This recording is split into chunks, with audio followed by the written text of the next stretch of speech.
Practical Talker Sports Show is back on this Monday. Welcome back, everyone. Jordan here as always. Tom to my right today. Ringo over the Skype.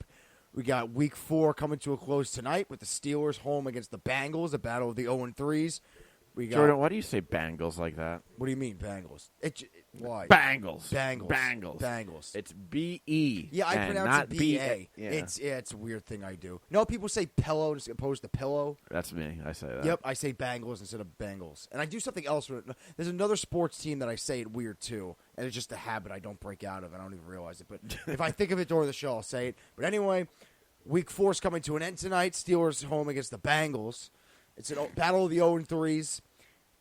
Giants are now 500 and now are, tied for first? Or one game behind first? Yeah, one game behind first with NFC East in our sights. Yep. All right, just be ready. The Giants are coming for the division, just like the Mets were coming in the division 2 months ago. That thing. Well, they were. They were going for it. The baseball season the regular season has come to an end, finally, after weeks of us saying it was coming to closing up.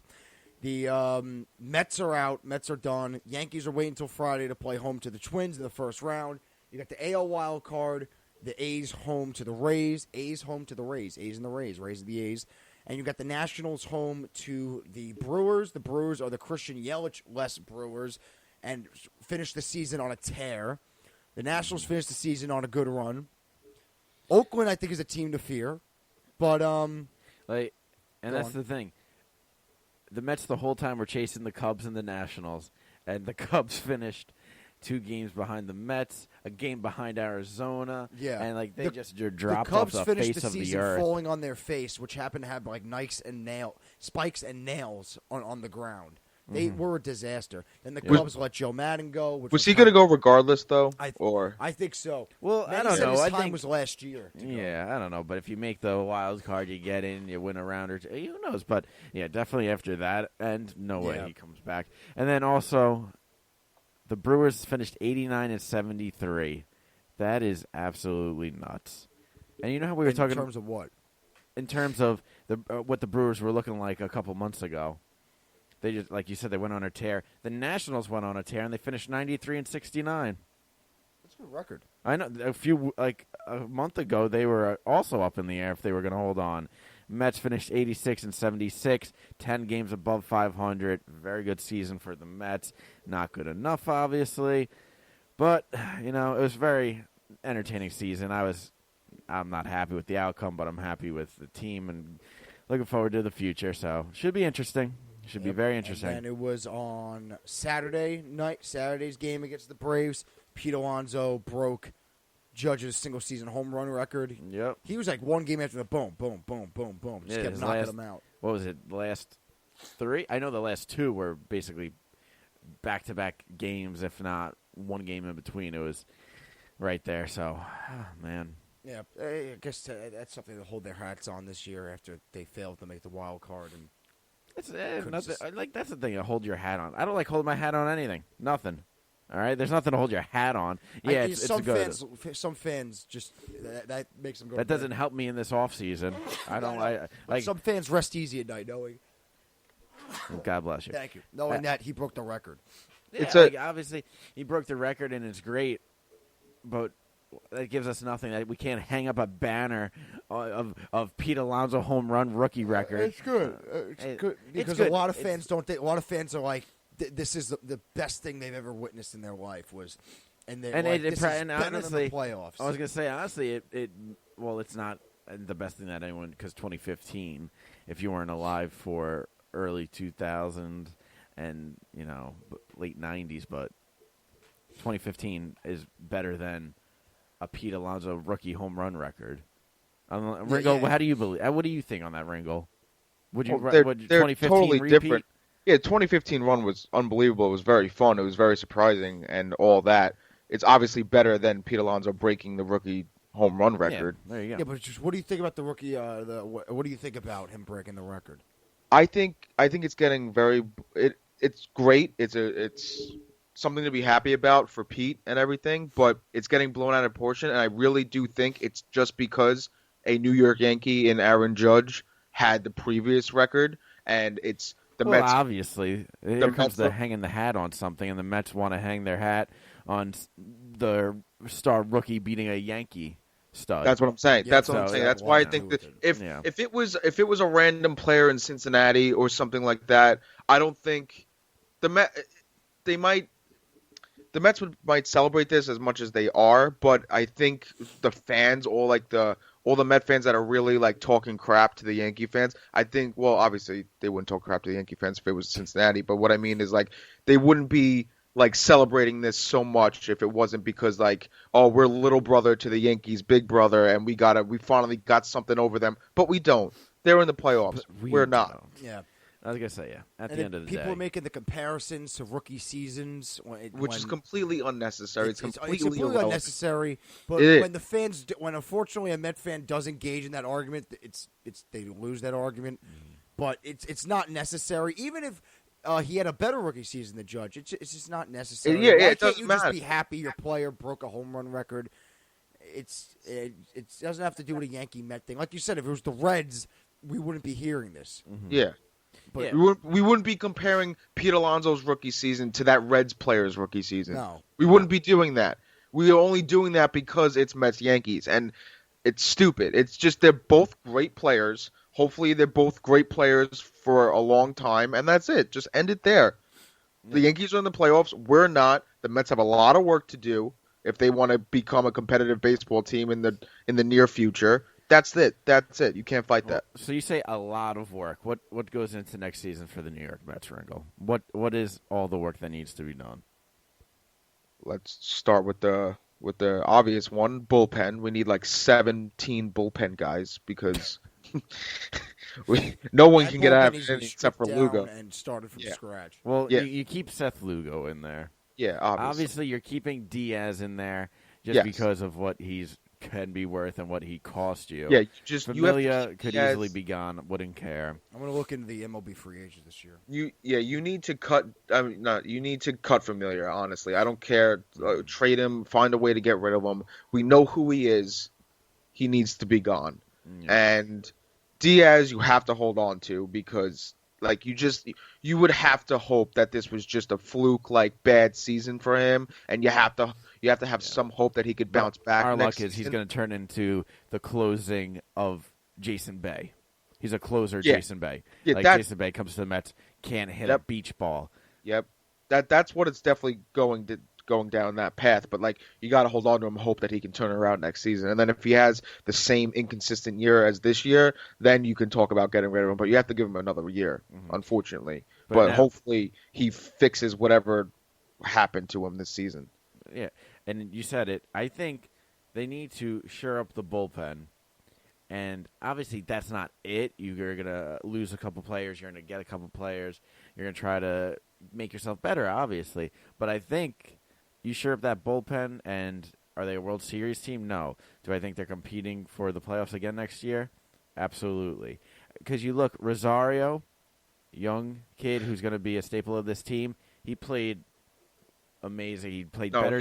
He played better defensively. He hit 287, had 15 home runs. He played great. You have He had a Conforto. very good season in a year where if he had another bad season, you could talk about getting rid of him. Yeah. Yep. And so he had a very good season. But now you have to hope that he can do that again. And yeah, then you have because obviously- it still is only 1 year. Yes, it's very nice to see, but you have to see him do it again. Like the biggest thing is consistency. And then now another player that comes to mind, actually two more players that come to mind, is Conforto and J.D. Davis. J.D. Davis, Brody traded for him from the Astros. He was like just like a bench utility guy. He was batting like 175 last season. He came in this year, batted 300 the whole season. He had like 20-something home runs. Yep. Finished In the 307 50s, and 60s, 22. 70s RBI, something like that. He had a very good, surprising season. So he's another player to watch for next season. Deserves a starting But spot. the big question is, and this was the big question following the 2017 Yankees, not comparing the teams, just in the terms of youth playing very well, can they sustain this into this next year? Can they consistently be a good player? Well, and That's what That's Yeah, what I literally just there's said. no answer to that until the Yeah. season comes and goes. So that's No, the thing. Yeah, that's just That's what I'm saying about Rosario, Conforto, and J.D. Davis is that, and even Pete Alonso and that's McNeil. the biggest Honestly, name right there is Pete Alonso. all I of don't them. think he's hitting 53 home runs again next season, but Yeah. can he hit 35? Can he hit maybe for a little bit better average because he hit 260. 260 is not bad. That's the MLB of today. But you at least with the need to power be in numbers he puts up, 260 is Yeah, it's not you what want you're to. expecting, It's but you need with maybe the get to MLB 280s. today. With the MLB today, it's really all about OPS, which is on base percentage and slugging combined.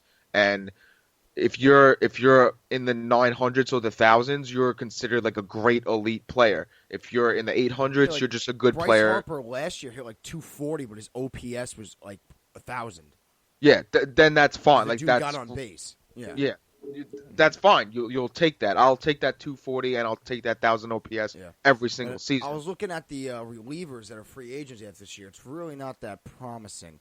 There's the two big names, but like only if they opt out of their contracts, which is Chapman, which he said he's not going to, and Kenley Jansen, who hasn't pitched that as like to what he They don't used to. need a big name. They just need a lot Yeah, of. but there's not much. I looked. There's really Yeah, I know. but I know. It's not like this past year where they had the Ottavinos, the Brittons, the Yeah, Robertsons. they honestly whiffed on that whole. They honestly whiffed on all those players. You got to at least sign one of them. Like Well, here's what the they thing. had going in. and they get Familia instead. Well, Yeah, no, yeah. Get- Well, for I will continue to criticize that. as we should, but here's the thing: you don't, as Ringo said, you don't need the big names.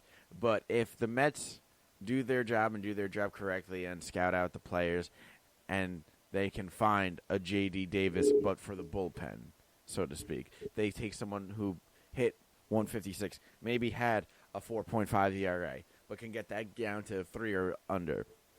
Maybe you take someone who Mets aren't everyone. that good at that though. They got lucky with. Yeah, but JD. you That's can't. what I'm saying, You're not but going to it's not that sign a good. guy in. Well, finding a diamond or, in the rough. or maybe you Yeah, no, make you- another you- trade. You don't plan on signing a diamond in the rough. It just happens, and that's what happened with J.D. Davis. Well, no, yes, you do plan. You don't plan on finding an all-star, but you plan you hope on they them. work out, but like Yeah. you don't expect J.D. Davis hit 307 with 22 home runs. Yeah, Well, you no, sign but you sign them plan and on you signing like them to be better than what they were. yeah you sign them because you like them and you think they have potential. That's it. Yeah, but that's a plan. It's not Yeah, like but you don't expect not all the time you're going to get what happened to J.D. Well, Davis, yes, especially you the don't Mets where they expect it. don't do that very well. Yeah. Well, that's That's correct. You don't very expect fair. it, but then how I'm taking what Ringo's saying is you're not going to sign J.D. Davis to hit 155 again. You're signing him because you, like you said, the I mean, potential. So yes, Technically, that's what the Mets did, though. The Mets signed J.D. Davis. He batted 175 last season. So, but not to hit. They didn't sign him to hit 175. It's like but if they signed him. They it's like signed right him now. all If the that Mets trade season. Edwin Diaz They for traded- a toaster oven, the team trading for Edwin Diaz is not going to expect him to blow how many saves he blown and just how horrible he was. They're not expecting him to do that again. They don't Well, want that's that you can't on the compare team. Edwin Diaz to J.D. Davis. Yeah, no. They Well, first expected of all, the J.D. Mets. Davis to hit like 200s and be a role player. Yeah, They got more than exactly. what they expected. It was a trade for J.D. Davis, but the Mets traded for him. No, like they saw the type of player he was from the previous season, so you're trading for that guy. You're not trading for a potential 300 hitter. You're trading for the 175 J.D. Davis in hopes that he can develop as a player. Yep. Yeah, if they were to trade for a team trades for Diaz, they expect Edwin Diaz to be a stud like he used to Yeah. be. J.D. Davis was not that. But the Mets, they're 5 young core players for position players: Rosario, Alonso, Conforto, McNeil, and Davis. All played well this season. Now you're adding next year. You're adding possibly a broken Cespedes into the mix of all this. A what? Or you're adding a broken Cespedes into the mix of all this. Everyone, like, I keep forgetting that he's still on this team. I was gonna say. Yeah. You and me both. So you would have to think Frazier's gone. Well, Dom yeah, I think Smith- Frazier's out at third. J.D. Davis in at third. You have Robbie Cano at second. Rosario at short. Alonso at first. Ramos. I'll take Ramos again. 288. Yeah, no. 14 I'll home runs, 100. played well. Had nice, I guess, camaraderie with the pitching staff, you would say. Except maybe Syndergaard was a little touch and go there with the few I think starts. Syndergaard's gone after this Well, offseason. he came out and said yesterday that he wants to be in the orange and blue for a while. He can see himself here, but that's what. But that's And- exactly that's what they say. Now, can they just say, we'll see? Yes. Saying Well, this, does it give people a little bit of hope? Yes. Does it mean he's back? No. Well, actually, SNY just tweeted out, according to Andy Martino, that the expectation is that Syndergaard will remain in the Mets rotation for next season. So we'll see how that all plays out. That's a whole different conversation. I was going to say, obviously, they're starting pitching. Well, let's get into the outfield now. The outfield, Lagares is your defensive replacement if he's still here. He's Gold Glove winner, obviously. That's what he's there for. If he could just... If he could... I can see Lagares being off this team next season. There's no place for him, and I can see room for improvement in center field. I'm still not 100% sold on Brandon Nimmo. If we can sign a center fielder and have Nimmo come off the bench, I think that's best case scenario. I think so. Here's the thing with Lagares. I want him on this team just because defensive replacement wise, amazing, Gold Glove winner, but also he shows flashes of his bat that looks great. But that's the thing; they're just flashes. So if he could put it together, I think he'd be a very solid He's player. Been on this team for he's been on this team for 10 years. If he was going to put it together, he would have put it together by now. Yeah. Well, that's not true. Okay, 10 years. I'm exaggerating, but I'm just saying he's not. Yeah, you're acting like he's 22 years old. He's been here forever. He's been here a while. He's been here a while. He's had multiple chances to start. He did start in that Gold Glove year. That was 2014. That's going to be 6 years ago at the start of next season. That's a long time. I don't mind. Has he shown any signs of slowing down in the field? But if he's not starting every day, I would take him on the bench. I would take him as a bench player, unless it's costing you. What I'm saying is, would you rather instead of having Nimmo out there every day and keeping Lagares on the bench, wouldn't you rather Nimmo on the bench and getting someone in free agency to play center field? Well, it depends it depends who we're talking, who we're throwing into the mix. So that's I would debate it, but it also depends on who we're throwing in there. No, obviously I'm talking about a better player than Nimmo and Lagares. Obviously, I'm not going to put a worse player out there. Now Nimmo, he came in. He did what he did, and he walked. Nimmo walked and walked and walked. He has a great eye at the plate, and he knows how to get on base, and that's what he does. And I would say Nimmo, obviously, he's going to be in your outfield next year. Then you're going to have McNeil there and Conforto. So your left and your right are pretty much set for next year with with McNeil and Conforto, respectively. Lagares is a club option. But we're forgetting about Cespedes again. There you go. And then now, so I think you can easily, if need be, for your offense to begin games before you get into the later innings with defensive replacements, I could see an outfield of Cespedes in left, McNeil, Cespedes in right, McNeil in left, and Conforto center. I could see that as your starting outfield if everyone's healthy. And then with Nimmo coming off the bench. Now, which I'm completely fine with. I'd rather Nimmo come off the bench. He's definitely we'll sparked get the free up. Agents if they were to get a free agent. Center fielder, it's not really much. It's Starling Marte is a free agent. He'll be 32 next year. Then you got Jared 32, Dyson. That's nothing in baseball. Like ages, I don't really look at Jared baseball. Dyson, Billy Hamilton.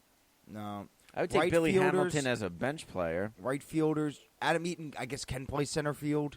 I'm just assuming. I got to look at his baseball reference page, see how many center field games he's Adam played. Eaton's a good player, but he is getting up there. Yeah, he'll be 32 next year, just like Starling Marte. Cole Calhoun, I don't think he plays center. Castellanos, I don't think he plays center. Abasil Garcia is a solid player. Jason Hayward could play center field. I don't know. Cameron Maben. I don't think Hayward plays center. And then left field, Brett Gardner. He can play center field for you guys. He plays center field now. Marcelo Zuna, I don't know if he can play center field. You think Brett Gardner's back on the Yankees next year? Maybe like a one more year thing and then retires. Maybe. I think maybe. I think so. So if they win it, maybe he retires. Mm-hmm. I think if he plays next year, I think he'll be back. Hell, I thought he was going to be gone this year, and they needed him. Yeah, he's played great this year, and boy, did they need him with the injuries stacking up. But all right, well, that's it for with the Mets talk. Anyone want to close up with the Mets? Looking forward to next season. I'm excited about this team. Nothing to hang my hat on though, because as everyone said, it's all about consistency. But I am excited now. We brought him up, Cespedes. When Cespedes comes back, what does this lineup look like? If you get the old Cespedes, great. If you get a Cespedes who is injured and his Yeah. then he might be a nice pinch hitter here and there, and great for the clubhouse. Or Great for the clubhouse. Tom's all about that I'm morale. a big clubhouse guy, great clubhouse guy. Big morale. So we'll see, but it's just a sucky season to see them climb their way back in and fall short. So, but it was fun to watch. It was definitely fun to watch and exciting, but I was obviously rooting for them to make the postseason the whole time. But Wasn't obvious, Ringle. Wasn't obvious. I was being realistic along with it, and going into this off season, Brody's on watch. He needs to really 2020. Yeah, he needs to really and honestly, I think there's still a small possibility that they might get rid of Mickey. I don't think he's gone. I don't think so, but I think there's still. I don't think it's I don't like think 100%. he's gone either. But could you imagine maybe? All right, Mickey, nice seeing you. And as he's walking out the door, good guy Joe Madden walks into the door. I'd rather Joe Girardi. If I think getting Joe Girardi on this team would be the best case scenario going into next year. Well, Joe Girardi might be on the. Yeah, I was gonna say Joe Girardi might be on the Cubs next year. Well, I know, but I'm just he's not there now. Okay, fine. Girardi 1. Is Joe Madden a 1A, 1B sort of thing, or I'll take 1 to anybody. 5? I'll take anybody. Anyone with it's kind of like with the Jets. I would have taken Mike McCarthy because he's an established head coach. Instead, I wind up with Adam Gase. Mike McCarthy. Instead, I wind up with Adam Gase. I will take Girardi. I don't care. Pick one. Just get him here. Honestly, the Jets probably should have, unless he didn't want it, Bruce Arians. That's what I know. We talked about this. Not a great head coach, great coordinator, but I would have taken Bruce Arians over Adam Gase. There was a little rumors with that, but there was nothing past that. So I don't know if they were really serious or anything. Maybe but yeah, bring Rick that's Stein all. back. That's no. Just like Tom, that ship is. It's that's like the Steelers getting rid of Tomlin. Well, a little less than that, but the Steelers get rid of Tomlin, then 3 years later, hey, come back. No, the time is over. That ship has sailed. Yeah. Well, the ships could always turn back around. No, it could be passing in the night. But anyway, back to baseball for a little bit because we do have a New York team in the playoffs. The I think 102 win Yankees will play home Friday night to the Minnesota Twins for Game 1 of the LDS. No starter announced yet. And who do you think it's going to be? Probably Tanaka. Because Paxton hurt his groin, because of course someone got hurt. If it wasn't for the injury, you would think Paxton. If it wasn't for Paxton getting hurt on Saturday or Friday, it was Paxton. But not a lot of people wanted Paxton to even be on this team. What?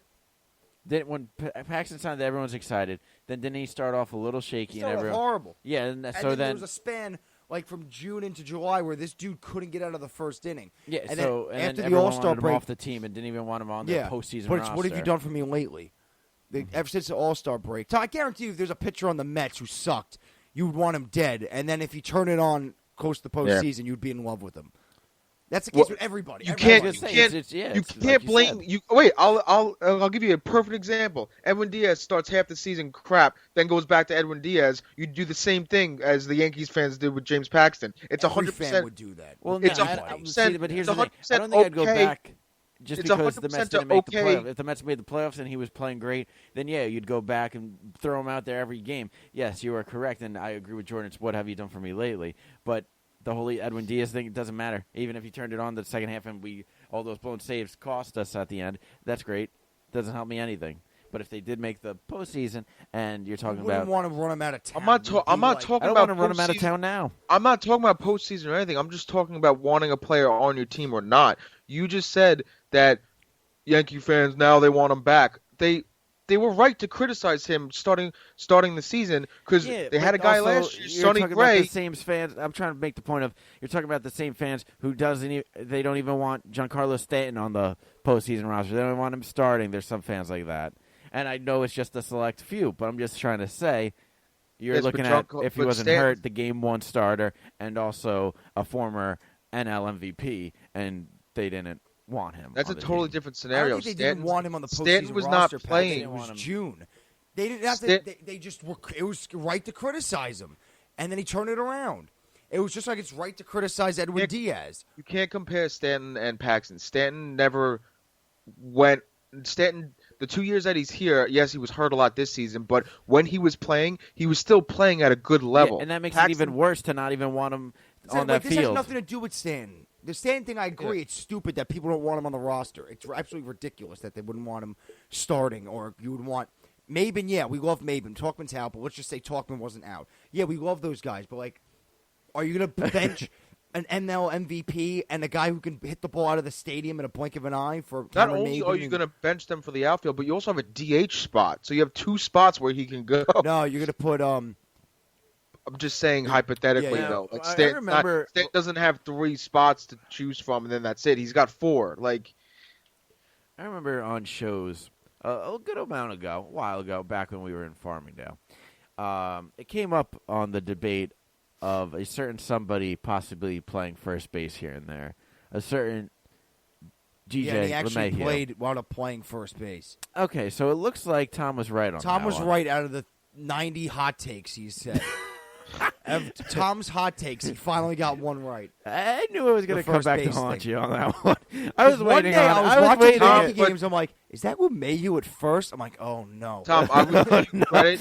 Tom, I would give and you you thought I was credit. going to run it right? No, I didn't give it a little. I let it you mentioned marinate. This is the first time you Yep, mentioned it. exactly. Tom, I would give you more credit that you were right on that, but you just said LeMahieu first just because he's a utility guy. You just No, threw it's- that out there. I'm not No. doing this argument again. No, we're not doing this argument again. I said LeMahieu first because that's what would have been best for the team. If LeMahieu second and But swapping did you someone say else first was But back. did you say LeMahieu first, knowing that he has the skills to be a good first baseman in the league? Yes. How? You don't know that. Because if you, I think I would be fine if they said, you know what, we're going to throw McNeil in there for a couple games at first. I'd be okay with that because if you could play third, you could play outfield, you could play all those positions. You can. Not saying first is easy, but I'm saying you can play first because if you can learn all those positions, you could also learn first. I know Jordan thinks first is the hardest position in baseball. That's not the hardest position, but it's one of the hardest positions. And in I don't baseball. agree with that. I think It's that's first 5th or base. 6th. Out of 9 positions, that's 5th or 6th. That's Not even third or top fourth. 4. It's like third or fourth. No, it's not. I think it is. So we'll go on this debate again when everyone agrees that first is not the hardest or even second or third hardest position. Second, I'm saying it's Shortstop third or and center are in 1 and 2. And then I would go third fourth. Wait, we're above not it. counting pitcher. I will. All right, then you have to. I would go short. Yeah. In no particular order No, here. Pitchers. Yeah, I don't We know. should exclude pitcher.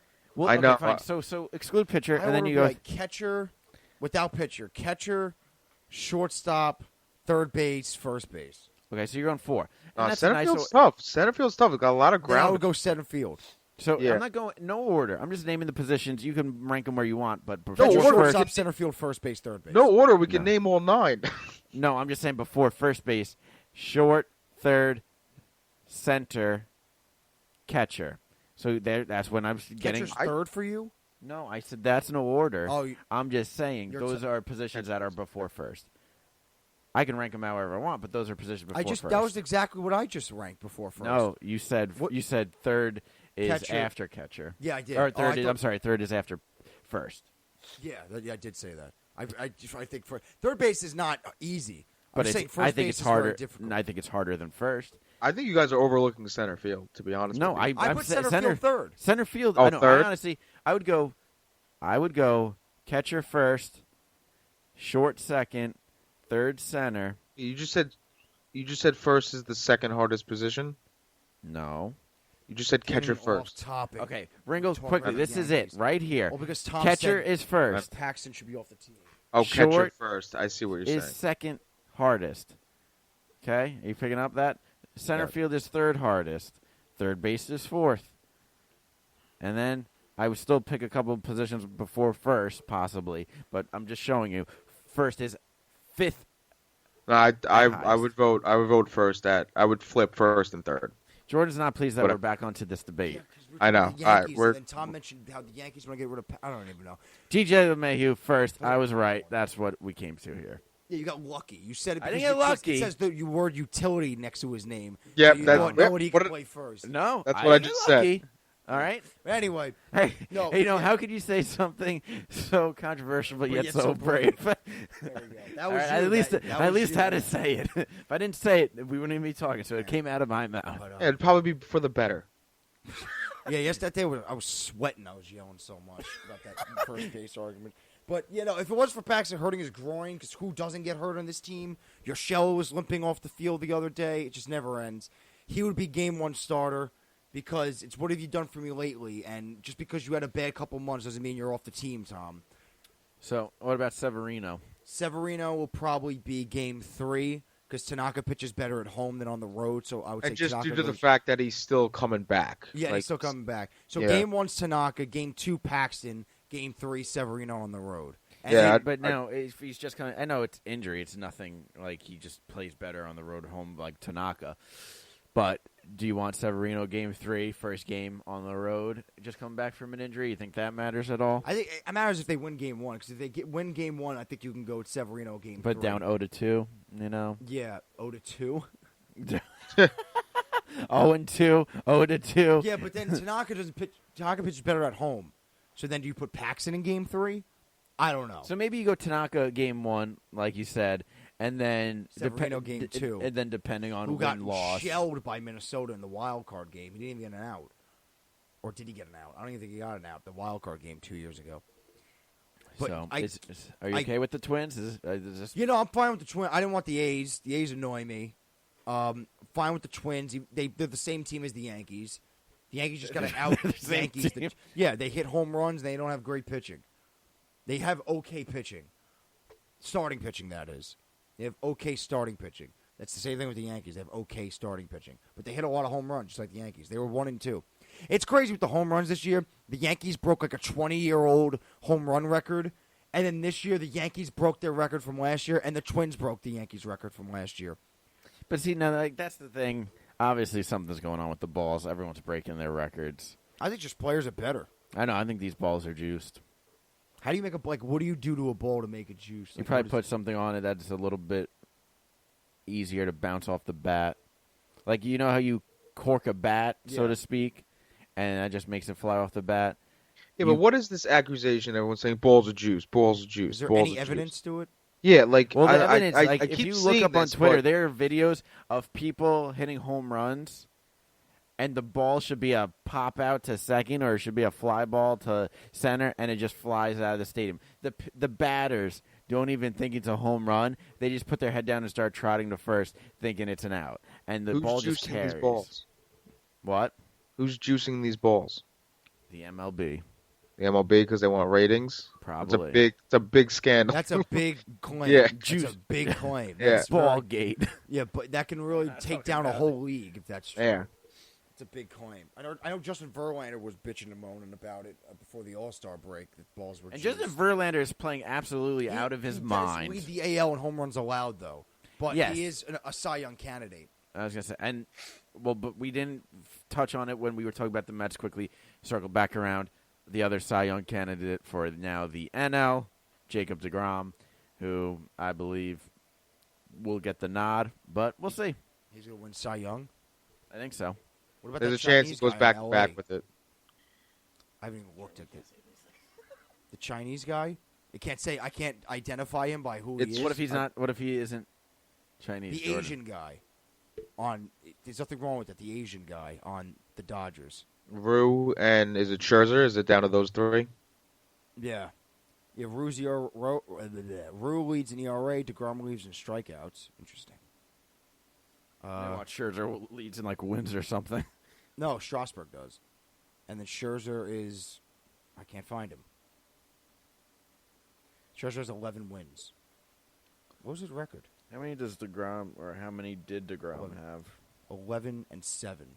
for DeGrom? No, that was Scherzer. DeGrom was gonna say- 11 and 8. Yeah, well, but that's the thing. I think you have to look at quality starts and just overall ERA. The Nationals and had strikeouts, three. just because The 2, Mets, 3, and 4 in strikeouts were all Nationals pitchers. Sorry, I just jumped on you, but Well, that was the argument last year. Last year, because like DeGrom had the 1.7 ERA, which was absolutely insane, and he just got over 500 like at the middle of September or something like that. So like wins DeGrom hasn't been. is a candidate. He came out of nowhere. No, he's been in it this whole time. He had Drew had it locked up, but that's the thing. You can't lock anything up in baseball because of how roller coaster Those of a ex-Met ride it fans, is. They locked up a wild card spot in August. The Mets out of all this, the Mets never Yep. held one day in a wild Yep. card spot. I've said that on the show before. We Well- didn't go to bed one night with the Mets in a wild. All Yep. this, and the Mets never went to bed in a wild card. They spot. It's what, insane. what were they? They was the closest they got was it 2? They were in it, but there was a game still going on, and then that game wound up like not going in their favor, and so they got bounced out, and they were like a game out again. But the thing that I'm just like it's just like eating That's at it. me is how we were looking at the Cubs the whole time to try to catch them, and we caught them and surpassed them by 2 games. And the team that got us was Christian Yelich-less Brewers. You know what's eating at me? The bullpen. Tom, you act like I'm bringing up pointless points, but it's the reason. No, So that obviously is eating at me too, but I'm just saying it's funny how we were looking at Nationals Cubs trying to catch them, and it wasn't even them we had to worry about. You didn't have to Well, worry what's about the the Brewers. Nationals? The Brewers were ahead of them the whole time. They just were never in a wild card spot, and so they won. The Brewers like were not 7 in a no, row. The Brewers were not ahead of them the whole time. The Mets were ahead of the Brewers there for a good while. Really? Yeah. yeah, no, The they Brewers were. won I don't like know. 8 in a I row don't- at one point, and then the Cubs lost 7 in a row, and then before you know it, boom, they flip flopped. I And the think- Cubs wound up behind the Mets and the Diamondbacks, right? You just said in the beginning. Yep. And then you know what else I like? I like how who made the wild card for the AL again, Jordan? A's, Rays, And what team did not make it? a lot of teams. Well, Indians, the one. Red Sox. Oh, there you go. You named them. The fringe playoff team. Oh yeah, I saw that. What an idiot Syndergaard was. I know. Yeah. If Oh, they- we're both losers. So, Haha, I, you I suck. just saw that this morning yeah, too. I was wouldn't like, have "You gotta said be that kidding." unless the Mets made it. If the Mets made it and they didn't, then yeah, say it. But if you both don't make it, don't say it. Yeah, but I right. do find it funny how the Indians were like, "Oh yeah, fringe right." But you didn't even make the You know, the playoffs. Indians look stupid. So yeah, for the that. Indians But look then DeGrom- stupid. And then DeGrom. Syndergaard's like, hey, guess what? We both lose. Yeah, I wouldn't have said that, but it is funny to see how the Indians were talking, and now they're not even. It's in just the postseason. unnecessary to say anything. Yes. Just How many games? Let me see this. I want to see this. How many games? Oh, Tom, if the Indians were more games back, we're better than them. Yeah, I don't know where Tom's going with this. yeah. I don't know where you're going. No, with no, this no. I either. just wanted to see. What are you looking? You haven't told us what you're looking at. I'm looking to see how many games did the Indians miss the wild The card. same Two as and the a half. Mets, Tom. 3. They missed Right. 3. By 3, yeah. All right, so And how we're many not. So did the Tom, Mets now we're beat not better than the the Indians. Indians? 3 games. There you go. So Those yeah, 3 that games sweep ended mattered. the yeah. No, it ended the Let's Mets season hang our blowing hats on 35 keeping- games. That's ended the Mets season. Let's hang That our might add a hats. damper on it. Let's hang our hats on keeping the Indians out of the postseason. Good. Know what? It Yeah, was a let's do successful that. season for No, the Success- Mets. no, Successful it's not season. hanging hats on it. They But knocked then those why are you Indians talking about it? out. What are you talking about exactly? Because it's useless good to stat. see. It makes Why'd me you feel take better the time about going out to of the sleep show tonight. and your day to go look that up? It's irrelevant. It's not irrelevant. All right, if the Indians made the postseason and then went on to win some things, But you just criticized Syndergaard for talking, and then you tried to justify. Wait, because the I'm not on the team, Ringo. No, okay, it makes me feel good that the Yankees beat the Orioles, I think, like 15 times this year, and the Orioles missed the playoffs by 49 games in the division. The Yankees had a big part in that. Yeah, That's right. it makes me feel better that we helped eliminate the Orioles from division. Like contention obviously, it's this not the year. same as if it's like a play-in game for the Indians and the Mets beat them. Obviously, I'm just busting chops here, but I just All right. found it funny how they missed the postseason after talking about a fringe playoff. No, it's also funny. If the Indians were in the National League, they would have had the first wild card. That's how it works. Everyone knows it. It's the same thing pretty much with every sport. There's just great divisions who it just sucks to be in that division. The same thing with fantasy. If you're in divisions in fantasy, you might have 2 great teams. That's and how it goes. that's just But how you it can't is. play the if, ands, or buts game because that's not what actually happened. So we can segue into a little bit of football now Yeah, because go ahead. Ian Rappaport just tweeted that Vontez Burfict, I don't even know how to say his name. Yeah, what happened? No, you said Before it you break correctly. the news, Ringo, what happened? Oh, he had a very egregious head-to-head hit on Jack Doyle, the tight Yeah, end. Jack, on the that Colts. could have been like career-ending, where you Yeah, hit someone's head he was and their already head dead. crunches He into caught the spine. ball, had a knee on the ground, and Burfict comes in, just guns a blazing, and lights him up. Crown of the Leading helmet. with the head, Like, awful. Like How when they is this first guy? had this whole head-to-head stuff in the league, they were just going off any contact, and that's when the refs were like a little much. Like if they were tackling right with form and like their helmets just tapped, which is very hard to avoid, they were throwing the flags. But what Perfect did yesterday. He literally put his head down and led with his helmet, Yeah, and that's exactly what they. That's that exactly was what so don't do. dangerous in the terms of what Was. happened to Doyle. How his head, when someone's head crunches with their neck and spine, that Yep. is so dangerous. That's Yep. like you might not be able to walk. That's what happened to Shazier, but Shazier, thank God, is walking. He tackled the guy, and his head crunched together with his spine, and that like top of the area is like paralyzed. Like, Yep. If you crush that. I wonder how Vontaze Burfict is in like the real world. Is he not? Is he just not a good person? You think? Like that's the thing I'm thinking of. How do you not learn? He's had the history of Like, of and that's being the, this like, type that's what I'm of not player. getting. How are you not learning? You're learning from past players at CTE. You're learning from safety, and you've done it before. He's just not understanding it. He's just not getting it. When will he get it? Is he I know. suspended for the year? Is he going to understand it then? Well, that's what's exactly the- what I was saying. what needs to happen for him to get it through his head? That's a Well, ring. Ian Rappaport just tweeted that the league did suspend him for the rest of the season, and I did see earlier that he's going to suspend whatever suspension that he gets. Appeal. You mean appeal? Yeah, he's going to appeal whatever suspension that he's going to get. So he's obviously going to be You got to appealing. make an effort. And You yeah, know, yeah. You're not coming back. But I It's can't see ridiculous. this can't get overturned. And then now what happens when he comes back next year and he does the same exact Right. thing If he because even he's come- if that. he even There's a comes chance back. he's cut. There's a chance he's cut. I mean, knowing the Raiders, No, so he's not cut. He was a captain on that team. He's not getting cut because he was suspended for a year. Look at it now. It's not Luke Kuechly. It's Vontaze Burfict. yeah. Okay, yeah. but that's great Just and because all. he's a captain doesn't mean jack. No, what means Jack is you see players not even get cut because they are in domestic violence disputes, and not only with their spouses but also with their children, and they're not getting cut. They're not even getting suspended more than 4, 6, 8 games. So they're not getting cut. I don't think Burfict's going to get cut. Yes, he's out for the year, but he's a solid enough player that he will not be out of the league for long come next year. There's a chance he can get cut. You're right about the domestic violence thing, where like sometimes the Yeah. NFL hits the nail on the head, and then sometimes they swing and a miss on a pitch not even close. If you like, you know what I mean by that. Well, no, I think it's not. sometimes- I don't think it's a swing and a miss on a pitch not even close. I think it's a swing and a miss on a ball right down the middle that's 5 feet wide, and they know what to do and they should do it, but they just don't. You know, the NFL is bad. So they're good with domestic violence sometimes, and then sometimes they just fumble it. Like no pun Yep. intended with the fumble, but like the Tyreek Hill thing, that so.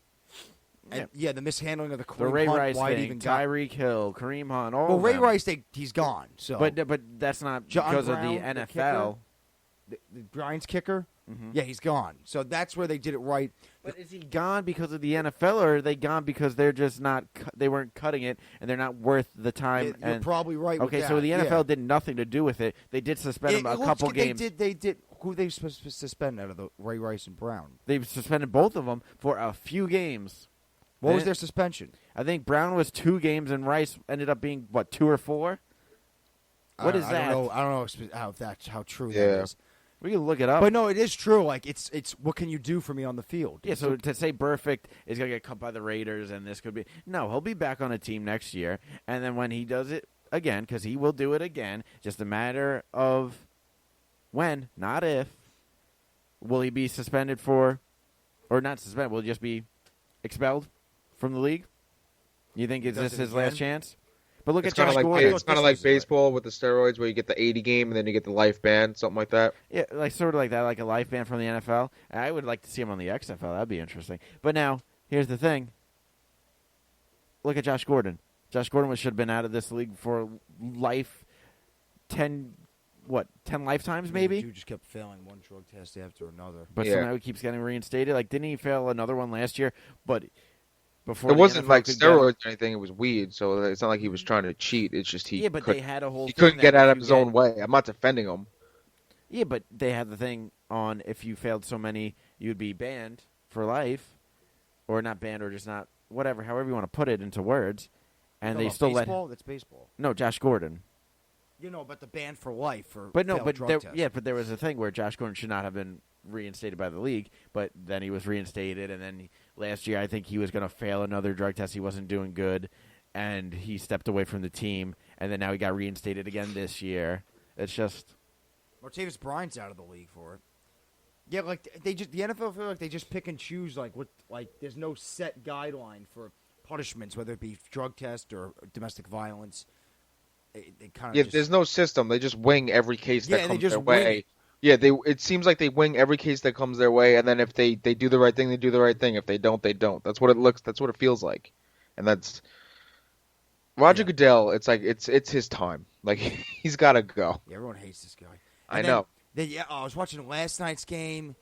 Back to you mentioned Goodell, so it reminded me of the penalties in place.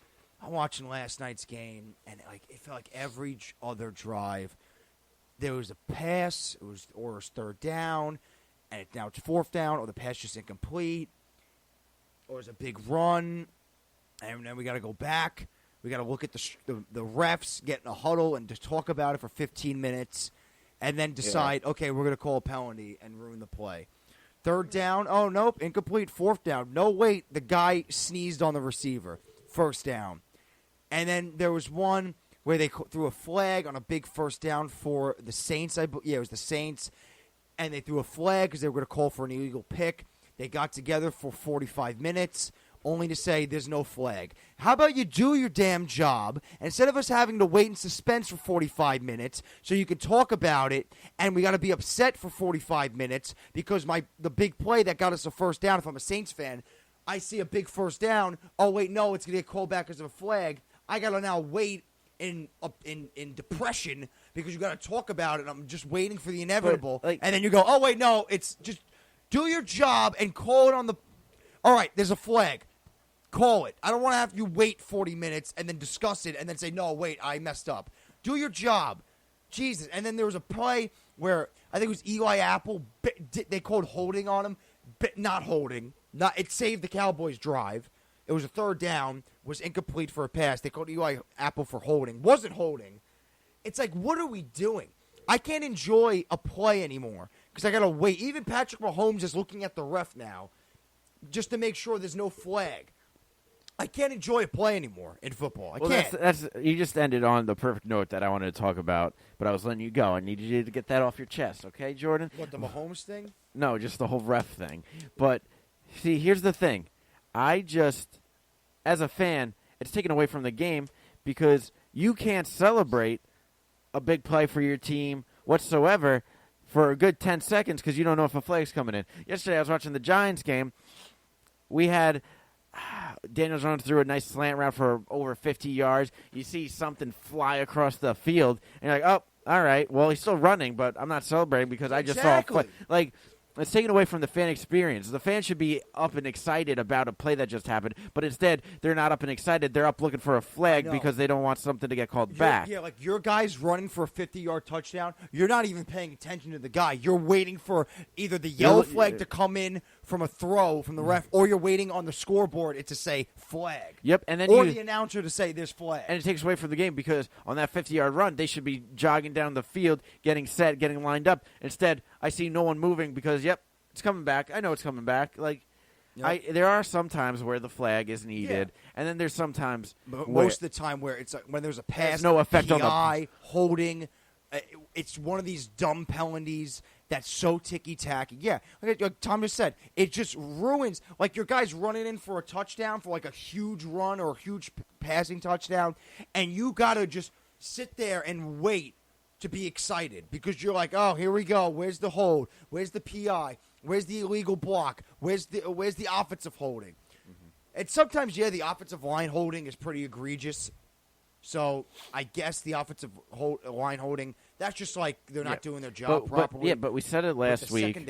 We said it on Friday. We'll say it today, and we can say it every other day. If you want to find a penalty in the NFL on any given play, you can. It's just a matter of looking hard enough and looking in the right area. That's it. I know. I understand the need to get the call right because you can look at it the other way, and if you miss a call, it can change the outcome of the game, and I completely understand that. But they need to get a common ground here. Like the refs need to figure something out where what is right to call and what is not right to call, and they need just it needs to all happen on the same page because it's getting ridiculous how they just. It's getting to the point where they're not letting the players play. Yeah. Are they willing to – that's what you just said. I was literally about to – after you were done, you perfectly just said that. letting the players play. Are they willing to sacrifice player and fan experience just to get a call right? Yeah. Like that's what they are doing right now. I understand the need to get the call right, but you need to let the players play at the same time. If you're sacrificing letting the players play, then I don't think it's worth it what they're doing right now. No, Obviously, the NFL is worse off, but it's sort of reminding me of the NBA. The NBA used to be a league where if you went into the paint and did something wrong, you'd be told about it. You'd be able to get a hard hit, and just maybe even be a foul. But now you have flagrant twos, and it's over ticky-tacky stuff, as Jordan likes to say.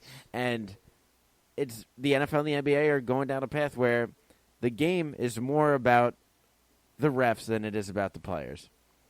It's more about the call on the court or on the field than it is about the players making a great play or a play to win the game. It's if the refs want to change the outcome of the game. How many times you guys probably hear it, an announcer, when there's a big play or a big touchdown play, they say, before they even say touchdown Giants, say, and there's no flags on the field, touchdown Giants. You got to make sure there's no penalties because the refs are just waiting, launch that yellow flag from their back pocket.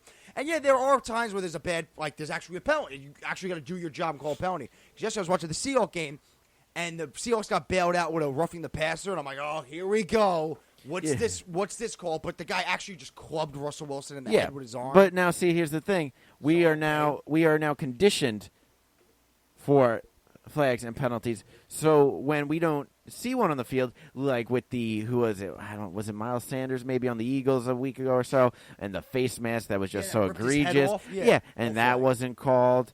And then there's just other penalties that should be called that aren't. And then there's ones that are a little ticky-tacky and are being called. They're not – it's not only that they're throwing so many. They're throwing so many, but not even for the right ones sometimes, which is the biggest problem. So if you go back to letting the players play a little bit, which the fans would love, but it would take a little bit getting used to because, like I said, we're conditioned now. It's going to take a lot of getting used to because we're going to see penalty that should be called, and no one's going to call it, and now we're going to get upset. So it's hard to say which side because Jordan wants them to play a little bit. By letting them play, all the fans are going to see a penalty, and now that's not getting called. So it's what do you want? Like, do you want them to throw the flag? Do you not want them to throw the flag? Because now they've done so much to hurt the game and conditioned us to look for flags. It's going to be hard to go back from that. So they went down this hallway. Can they turn back? It's like we said, the ship before. The ship already sailed now. This is the world we live in. It's the football we got to watch where, like, every time I see a flag on the field, no matter if it's a team, if it's a Steeler game or any other game, any other teams, I just get disgusted. Anytime I see a flag, I'm like, oh, it's just gross. I can't stand the flags anymore. And then it drives me even more insane when I got to see these idiot refs huddle up for 14 minutes and talk about the penalty. And then times last night when they say, there's no flag on the flag. Why'd you have to throw the flag in the first place, you idiot? Don't throw it. Well, see, now this is where I might disagree with you a little bit.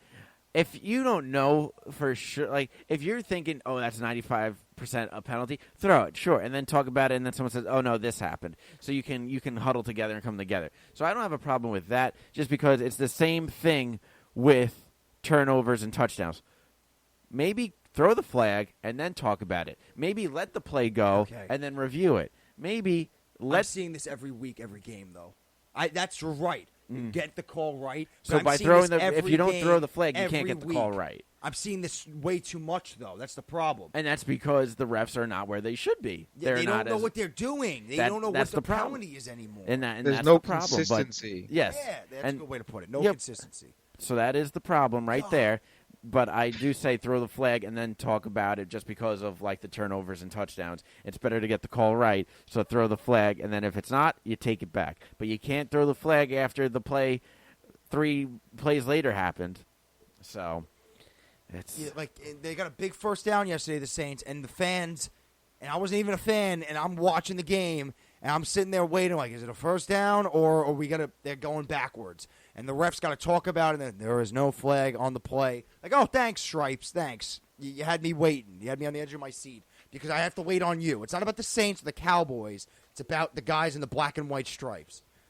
God, it's just so annoying. And it's the old joke, and Halloween's coming right around the corner, but you always see the costume when you go to Party City or one of the Halloween stores of the ref with a walking stick and glasses because they are blind. That's the old joke, and it's true. It's just true.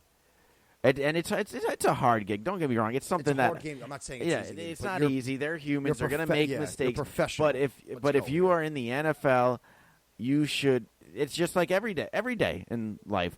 I have a job. Jordan has a job. Bringle, you have a job. If you're not performing at the highest level that they are expecting you to, guess what? You'll no longer have a job. Now, obviously, I don't know because it's probably not publicized. But are refs being maybe not fined, but maybe? Are they being taken away from a couple games? Are they losing some things? Are they even getting fired? Are they even getting placed on suspension? Here's the thing. Here's the thing with I'm not defending the refs, but this is where Roger Goodell comes into play. He keeps implementing new rules every year that contradict each other sometimes, and the refs don't know what to call. So that adds to it too. So then what we need a little bit of hockey sort of. We need more explanations. Yeah, it goes back to this year, this everything, which I don't know if it's gotten called. It probably has gotten called at some point this season, but maybe it's just not in a big enough game for me to see. But the blindside hits, how they became illegal this season, which is stupid. Yeah, I don't think I've seen it, but it will happen this year. And when it happens, like I said, the NFL released the video when they made the rule of every blindside hit that was illegal, but they never released a video on what is legal.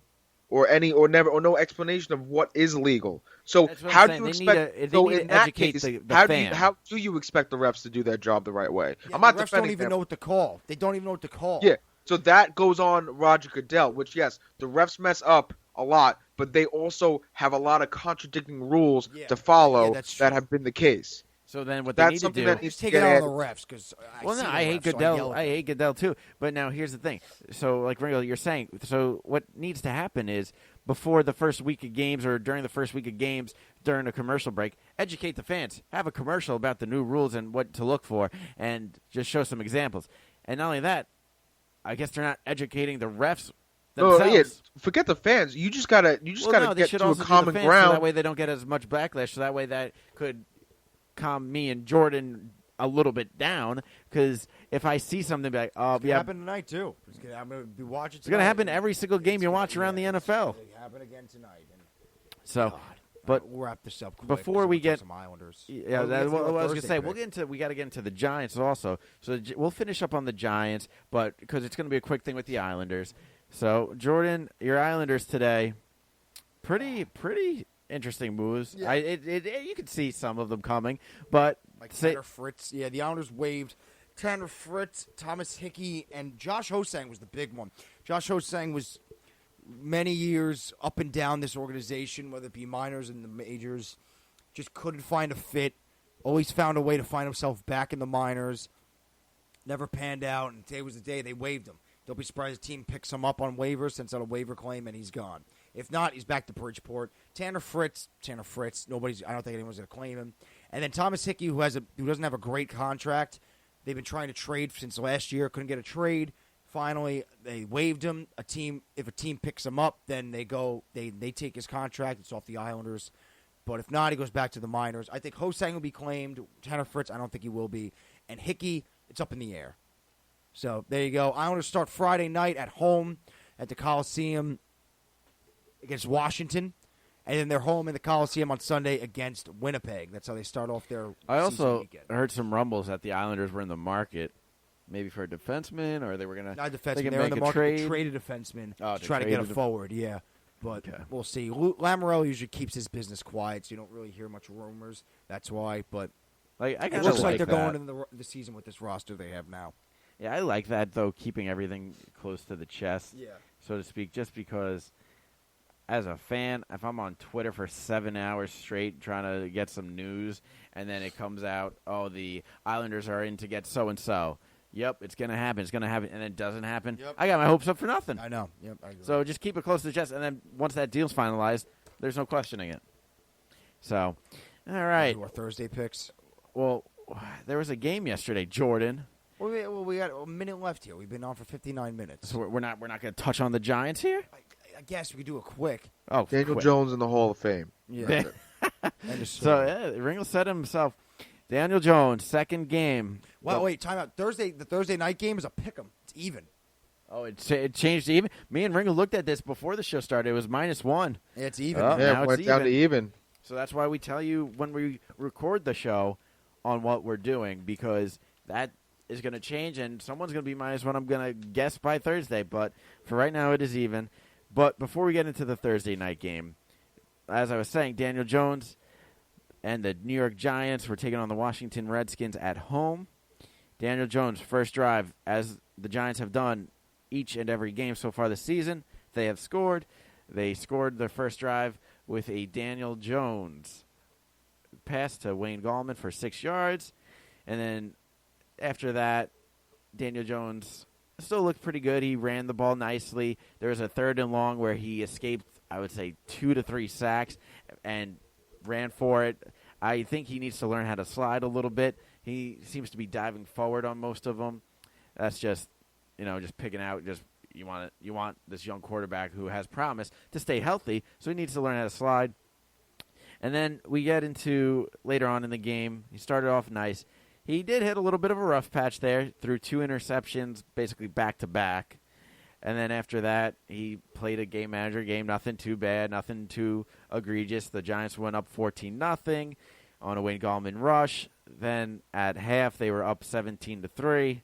And then after that, not much going on, but Jabril Peppers had a nice 32-yard interception, 24-3. And the person everyone thought the Giants were going to take, he even thought the Giants were going to take him. Dwayne Haskins entered the game.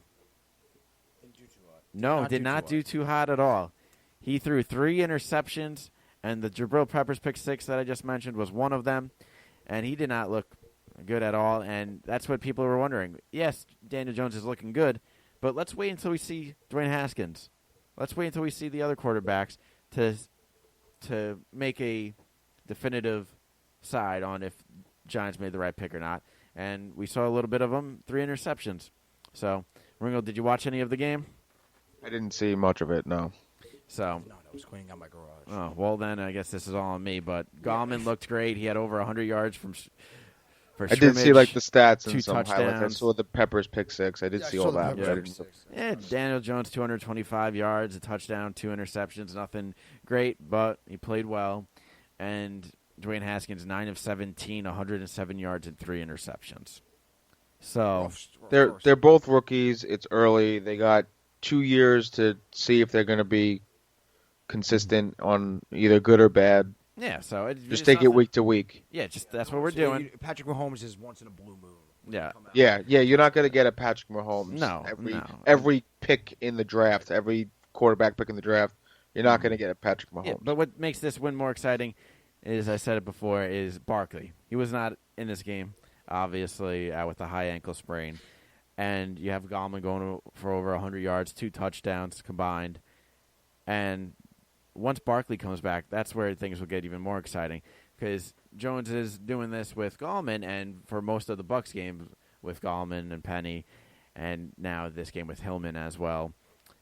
I'm excited to see what that backfield is going to be like when Barkley comes back. Do you think Gallman gets a little more touches just to keep him a little bit healthier, Barkley, and keep him a little bit protected? I think Gallman will see a little bit more of the field when Barkley gets back. But it was also the Redskins. Yep. It was versus the Redskins. It was one game. You got to wait. Barkley's going to be back in 5, 6, 7 weeks. So Gallman can have 3 week over like a stretch of a dud. Oh no! Don't get me wrong. I definitely believe Washington. No, you're just taking, like you said, we're taking this game by game. Yeah, this game played well. We were taking game by game until you said that Gallman was going to take Saquon's touches.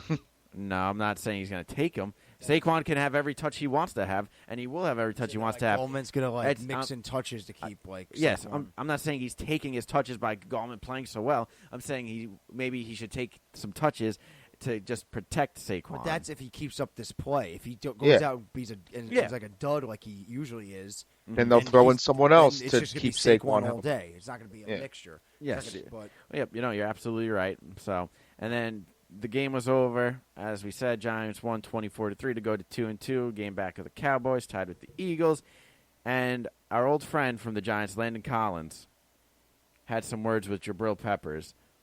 The old safety to the new safety. They exchanged some words and had to be separated. What that is about, I don't know, but it's interesting to see. Jabril Peppers obviously had the better game. Landon Collins had 2 penalties and had 7 tackles, and it just wasn't a solid game by the Redskins overall, to be honest. A solid game by the Redskins. Yeah, I was going to say they are looking horrible. I think Gruden should be out. Yeah, it's time. But yeah, I think he tried sticking around because his name's Gruden. As Shermer, I think, tried to do with Daniel Jones, save his job. In my opinion, I know that's not your opinion. I think he was trying to save his job by throwing Daniel Jones in there. I think that's what Gruden tried to do this week. It's mainly because Case Keenum's awful. Yes. No, Case Keenum was playing a lot worse than Eli was playing. But I still believe Gruden was trying to save his job by throwing in Haskins. Yeah, he's got to do something. Yeah, he has to do something. But no, well, you see that a lot in games when like a quarterback can't get it done in the game. The teams make the QB change. It's not just because his name is Dwayne Haskins. I've seen it with the Jets numerous times without QB struggles. It's like, all right, Geno Smith is out there, but he's not doing well. Let's just throw in Mike Vick. You got to change things up. Or like Mike Vick was on the Jets. Yeah, I've seen it all through. I don't even know if they were on the same team. Well, it doesn't matter. It's just it was like that. John Amos was struggling, so let's throw Mark Sanchez in there. It was like that Cardinal game. This was like maybe 2012. I know that the Mark Sanchez against Ryan Lindley game. Mark Sanchez just couldn't get it done or anything, and they had to throw in Greg McElroy. It just went if a quarterback over same thing with Luke Falk on that Monday night game against the Browns. If there was a quarterback behind him in the depth chart, I'm sure he would have got thrown in. Yeah, it was whoever was after Case Keenum. I thought it'd be Colt McCoy, but he probably went Dwayne Haskins because he had to. He can't put Colt McCoy, but anyway. Yeah. All right, but Giants are now 1 game. They're 2-2 now. Surprisingly, they beat two bad teams though. 2-0 in the Danny Dimes era. Yep. Jordan said it, bad teams, but it's still better than 0-2. Yes. You can lose to these bad teams. We'll do our Thursday picks before we go off air here. The Rams are visiting the Seahawks Thursday night. Good game. And it's a pick'em game. It's even, so we don't have to worry about a spread. So I have my pick. All right. Go ahead, Ringo. Start us off. You're leading the pack. Well, actually, you and Jordan are tied for the year. 6-10. Yeah. Tom's trailing behind at a whopping 4-12. 0-16. No, yeah, okay. 4-12. That's what it feels like. Yeah, right now we have a regular season right now. It's a regular season, 4-12. Yeah, but see, here's the thing. Every single week, I'm looking at it. 1-2, 1-2, 1-2. Everybody's going 1-2 for the Sunday slate games, except Ringo 1 week went 2-1. Yeah. The Thursday games are mattering right now. Thursday games, yeah. That's why I'm tied with Ringo. I won a Thursday game last week. So Ringo start us off. Yep. I'll go Seattle. They're home. You can't fight them at home, and they look like the better team right now. I'm going to go Seattle. Probably. Yep, the Rams costed me my survivor pool. I picked them to beat the Bucks. I'm out. I will not pick the Rams, so I'm going Seattle. All right, so if Seattle wins, then we're still tied. Yeah. If they lose, we're still tied. We're tied either way. What am I talking about? So Thursday, I guess it just matters. Yeah. I'm just going to write down Seattle. That's all I have to write down we'll again. Seattle. Oh, boy. We'll just keep it basic. All right, well, that's going to do it for Monday's Practical Talker Sports Show. We'll be back Friday. Be hockey opening night for the Islanders. We'll come back to see if Seattle won. If they won, we're tied. If they lose, we're tied. Jets are coming back from the bye after going into Week 5. We'll talk about the Jets Friday, all right? And we will see you guys then. Jordan, as always, Tom to my right, Ringo over the Skype. We'll see you guys on Friday.